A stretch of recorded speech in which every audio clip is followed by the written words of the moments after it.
So thank you, that was fantastic, and to all of you, thank you for your service as well.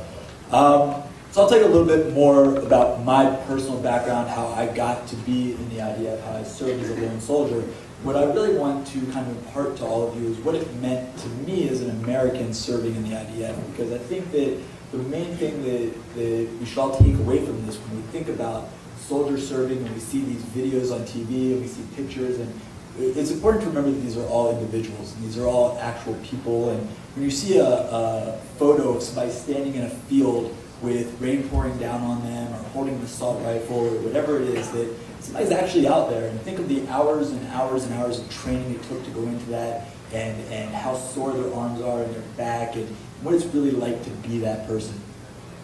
My personal story toward becoming a lone soldier began really as a small child. I grew up in Atlanta, Georgia in the early 80s, and my oldest brother, this was now back in the late 70s, comes home from school one day crying, and my mom says, "Why are you crying?" Well, my teacher told me, "I'm going to hell because I don't believe in Jesus." And so my mom pulls him out of school, puts him into a Jewish day school, and that's where I followed suit. I followed both of my older brothers to Jewish day school. And one day in first grade, I get to school, and there's swastikas all over the school. And I'd say, "Heil Hitler, death to Jews." And as a 7-year-old, it's really hard to wrap your head around this. Like, why do people want me dead? And you have to ask your parents these questions, and you have to ask your teachers these questions, and really wrap your head around this. Ultimately, I grew up, developed an interest in political science, studied political science, but I came to understand that it was only because there is a state of Israel that the Jewish people today have the freedom that they do. And that's not just here in the United States, but in Israel, but in Europe, all over the world, really. And so I felt that I could make a contribution. Now, I made Aliyah at the end of 2003. I was enlisted into the Army into 2004. It's a unique experience being an American serving in the IDF. You get a free day, and everyone's watching TV, and you're the only one who gets the jokes on TV, right? People say, "Oh, why?" We're all watching the OC. If anybody remembers the show, the OC, we're all watching the OC one day, and they say, "This is what America's like. Why would you ever come here?" And you have to kind of explain. It's the same reason your grandparents did, et cetera, et cetera. But really, it's a lot of subtle differences. And the first thing I think of when I think of what's the difference between being an American serving in the IDF versus being an Israeli serving in the IDF is first and foremost, I think of my mother, right? When I would go home on leave, I didn't get to go home and see my mother and talk to her and explain to her. But more than that, she didn't have a support network back home that could understand it in any way, shape, or form.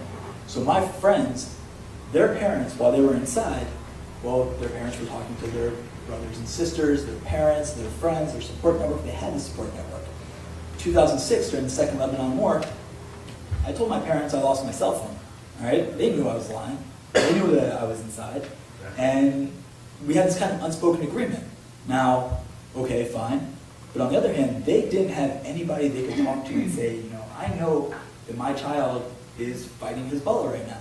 I don't know what's going to happen tomorrow, and they had no one to speak to about that. So that's one of the bigger differences. There's little differences, it's Motzei Shabbat, Saturday night, there's a soccer game on, everybody wants to go watch it, and you don't care. Meanwhile, you're trying to see who can you call on your phone that'll give you the college football scores, because that's what you want to know about, right? So there's a lot of differences like that. But in the end of the day, I think it ultimately comes down to us looking at why we, this group of people here, and why so many others around the country decide to go to Israel and serve in the IDF. And I think it's because of the bonds that link the Jewish people together. I think that all of us feel some kind of connection to this broader Jewish community throughout the world, and we all want to make the impact we can and to help keep the Jewish people safe and secure. And so I don't want to go, I know we have 6 people here, I don't want to take too much time, but I just want to say thank you to all of you for also putting it all on the line. And one thing, I'll impart two things that my sergeant said to me throughout advanced training. One, he said, the reason you shave, because I gave him a hard time one day, he was like, you need to go shave. I was like, I'm going to shave, whatever.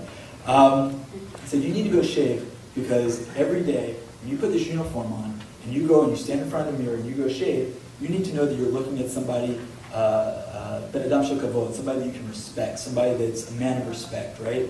And that's what it means to put on the uniform and say, I want to be somebody that I can look at myself and say, I did what I could when I had the opportunity.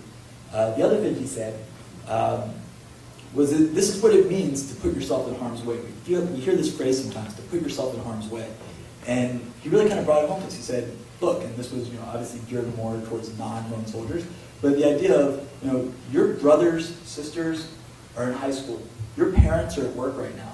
Somebody's coming for them, and they want to harm them. And you're literally saying, no, to get to them, you have to come through me. And that was a very powerful thing. And it's what it means to be every one of us, every Jew responsible for each other. So thank you all for coming out here and for supporting this organization.